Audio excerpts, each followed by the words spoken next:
పెట్టుకున్నారు. ఆ సుగుణమే కాకుండా పేకాట పిచ్చి కూడా ఉంది.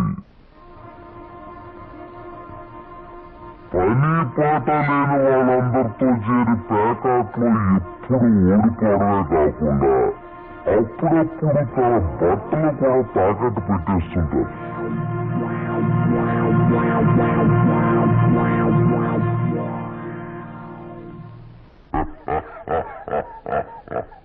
ఇక మిగిలింది మా తమ్ముడు సినిమా యాక్టర్ చిరంజీవి. ఏమిటి సినిమా యాక్టర్ చిరంజీవి తమ్ముడు? అదే కాదు సార్, మా తమ్ముడు బాబ్జీ చిరంజీవి అభిమాని. అలా చెప్పు, లేకపోతే చిరంజీవి తమ్ముడు అంటే నీకు ఉద్యోగం అనుకుంటున్నా. అదే కాదు సార్. ఇక యథాశక్తి వాడు చదువు సంధ్యలు మానేసి సినిమా థియేటర్ల దగ్గర కటౌట్లకు దండలు వేయడం, చిరంజీవి సినిమా రిలీజ్ అయితే పిచ్చిగా రెచ్చిపోయి థియేటర్ దగ్గర గోల చేయటం ప్రస్తుతం వాడి జీవిత చేయంగా పెట్టుకున్నాడండి. అది సార్ మా కుటుంబ పరిస్థితి. అంటే ఇంకెల్లపాటికి సంపాదించి పెట్టేవాడు నువ్వు ఒక్కడేనన్నమాట.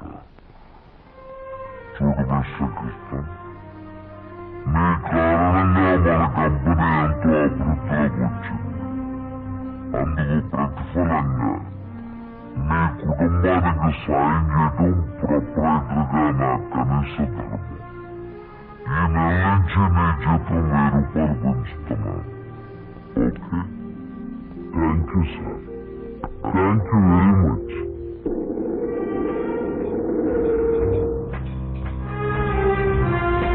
ఆ విధముగా జూదమునందు అన్నీ పోగొట్టుకున్న పాండవులు అరణ్యవాసములకు బయలుదేరి.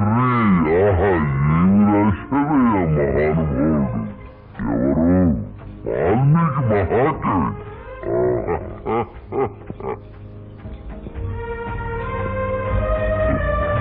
The law of diminishing returns states that the more you consume of a product, the more you can... పరీక్షలు కదన్నయ్యా, చదువుకుంటున్నాను. చదువు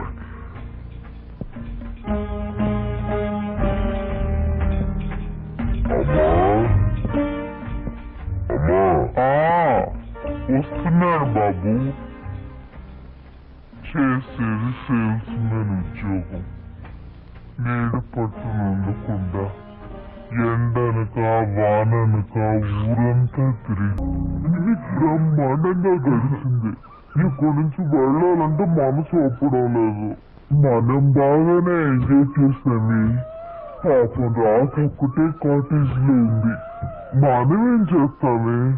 ఉదయం రాగానే తలనొప్పని కాటేజ్ లో పడుకుంది. ఇప్పటికైనా తగ్గిందో లేదో రండి చూద్దాం.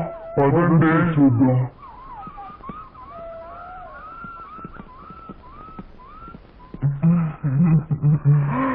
రాధా,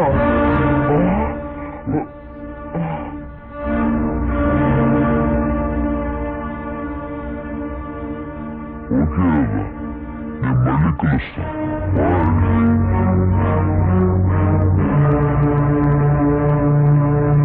ఏమిటి రాధా ఇది? నీకు తలనొప్పి అని చెప్పి మాతో రాకుండా ఉన్నది. తను బాయ్ ఫ్రెండ్ తో గడపడానికి అనుకుంటాను. ఏ రాధా, అంటే తలనొప్పి అని చెప్పేది అబద్ధం అన్నమాట. సారీ సీత, ఏదో తను కూడా ఇక్కడికి వచ్చాడు. అతనితో గడపడానికి చిన్న అబద్ధం చెప్పి షటప్, చిన్న అబద్ధం పెద్ద అబద్ధం అని చెప్పి సమర్థించుకోవాలని చూస్తున్నావా సీత? మీ అందరికీ తెలుసు అబద్ధం చెప్పే మనిషిని నేను హేట్ చేస్తానని. ఓన్లేది కారణం అర్థమైంది కదా. కారణం ఏదైనా కావచ్చు, పరిస్థితులు ఏమైనా రావచ్చు. అబద్ధం చెప్పే మనిషిని నేను క్షమించలేను. అలాంటి వాళ్ళతో స్నేహమే కాదు, ఎలాంటి బంధాన్ని భరించలేను. ఇది చెప్పిన అబద్ధానికి పనిష్మెంట్ గా ఎన్నిక్కడో వేసిపోదా? పదండి. సీత, నేను చెప్పేది వినవే. రేపటికి వీసా దొరకడం కష్టం అవుతుందా? అదేమిటయ్యా, ఎల్లుండి నేను జపాన్ బయలుదేరి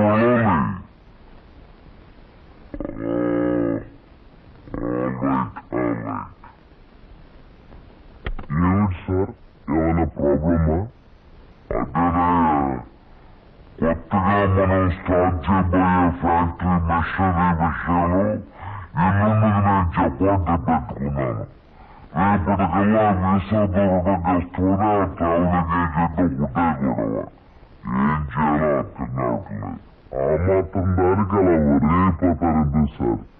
5 నిమిషాల్లో మీ వీసా సంగతి నేను తేల్చేస్తానుగా. Please follow this file. Okay.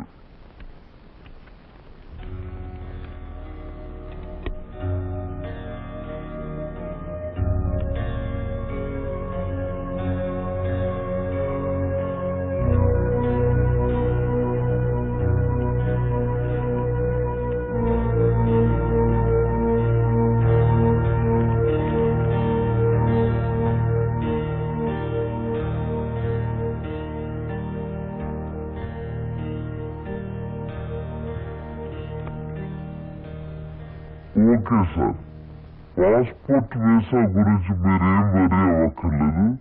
Everything is arrange. My god, ఈ కాసేపులో ఈ సమస్యను ఎలా పరిష్కరించావయ్యా? ఏముంది సార్, టూరిజం మినిస్టర్ గారి మేనల్లుడు ఎప్పటి నుంచో మన కంపెనీ ఏజెన్సీ అడుగుతున్నాడు. ఈ విషయం చెప్పి కొంచెం దువ్వాను, పని అయిపోయింది.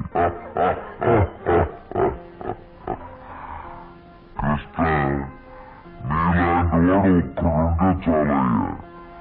కోట్లు పెట్టుబడి పెట్టిన వ్యాపారమైనా కళ్ళు ముసుగు చేయొచ్చు. ఆ బయటపై ఈ ట్రిప్ ముగించుకొచ్చేసరికి నాకు 4 రోజులు పడుతుంది. ఈ లోపల బిజినెస్ వ్యవహారాలు, ఆఫీస్ వ్యవహారాలు నువ్వే చూసుకో. చెక్కులు మీద సంతకాలు పెట్టాను. ఆఫీస్ ఖర్చులకు ఎంత కావాలో అంత డ్రా చేసుకో. అలాగే sir. Wish you happy and successful trip. Thank you very much.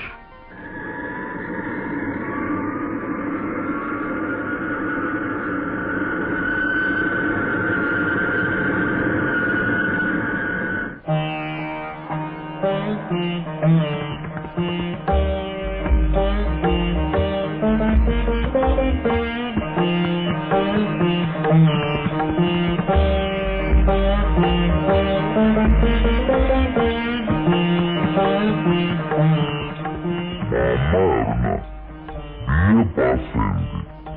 ఇంటి పని, వంట పని అంతా చేద్దాం. ఏది చేతనైనా ఏది చేత కాకపోయినా మా అబ్బాయి ఇష్టపడ్డమే ముఖ్యమండి. మా అబ్బాయికి నచ్చితే ఆ పిల్ల ఆడపిల్లైనా సరే, లేక గాడిద పిల్లైనా సరే ఇచ్చి పెళ్లి చేసేస్తాను.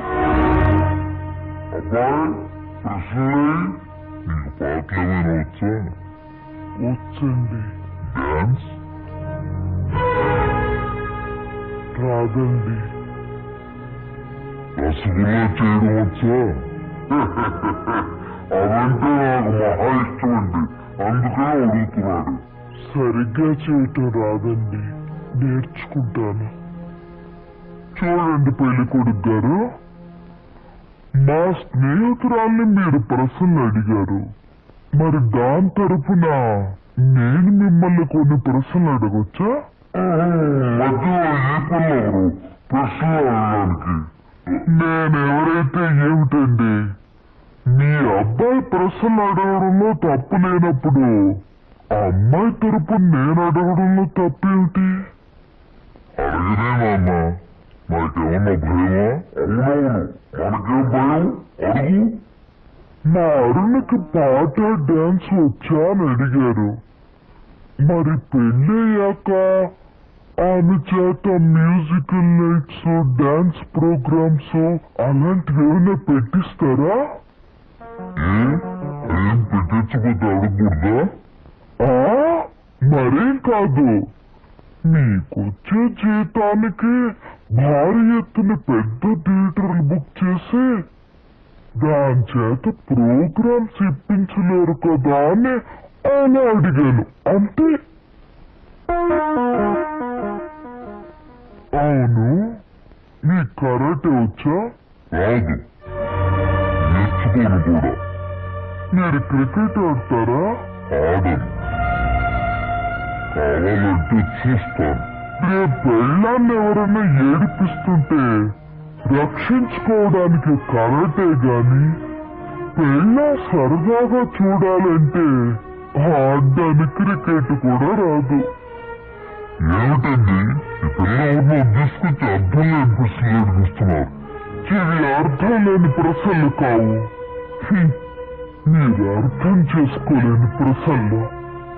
పశువులు సంతలోకి వచ్చినట్టు పెళ్లి చూపుల పేరుతో పెళ్లి కూతురు ఇంటికొచ్చి తలా తోకలేని ప్రశ్నలు వేసి ఆ పిల్లలు బాధ పెట్టి ఆ తర్వాత తీర్పిచ్చే జడ్జి గారులాగా మీరు జడ్జిమెంట్ ఇవ్వడం సాంప్రదాయం కావచ్చేమో గాని సంస్కారం మాత్రం కాదు.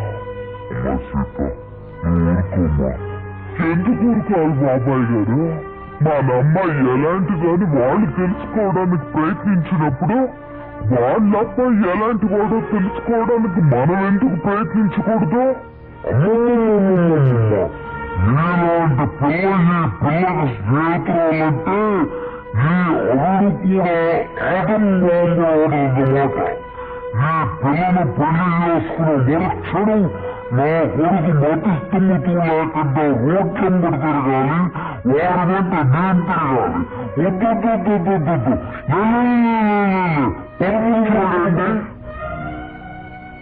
పెద్దవారు నీకు ప్రత్యేకంగా చెప్పక్కర్లేదనుకుంటాను.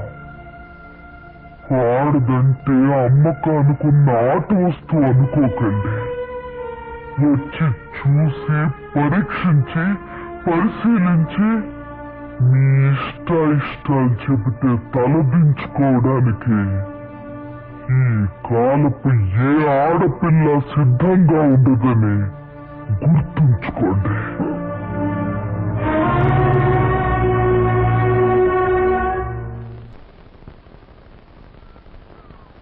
నువ్వెన్నైనా చెప్పు సీత, పెళ్లి చూపులకు వచ్చిన అబ్బాయిని అలా ప్రశ్నలు వేయటం పొరపాటు అనిపిస్తోంది. తన లైఫ్ పార్ట్నర్ గురించి మగాడు ప్రశ్నలు వేసినప్పుడు ఆడది మాత్రం ప్రశ్నలు ఎందుకు వేయకూడదు? ఆడపిల్లల వైపు నుంచి ప్రశ్నలు వేయడం మొదలు పెడితే ఆ అబ్బాయిలు పారిపోతారే పెళ్లి చేసుకోకుండాను. సరే, పెళ్ళన్నది ఆడదానికి ఎంత అవసరమో మగవాడికి అంత అవసరమే. కనుక ఎవరు ఎంతకాలం అని పెళ్లి చేసుకోకుండా పారిపోతారో దాని పెళ్లి చూపులప్పుడు నువ్వు అలా మాట్లాడావు. రేపు నీ పెళ్లి చూపులప్పుడు ఏం చేస్తావి? ఆడది మగాడు ముందు బలి కోసం ముస్తాబైన గొర్రె పిల్లల తల ఉంచుకుని కూర్చోవడం ఇవన్నీ నా విషయంలో కుదరదు. మరి నీ పిల్లలు చేసుకుంటావి? అదే సస్పెన్స్. నేనెలా పెళ్లి చేసుకుంటాననేది త్వరలోనే మీకు తెలుస్తుంది. అబ్బాయి రెడీమేడ్ చూసారా? ఎవరో అమ్మాయి ముగ్గురు కావాలి అని పేపర్లో వేసిందిరా. ఆవేశపడుతుండ్రా, పేపర్ చెడిపోతుంది. వాడు చదువుతానంటున్నారుగా, ఫేమస్ వాడు చదువు. ముగ్గురు కావాలి.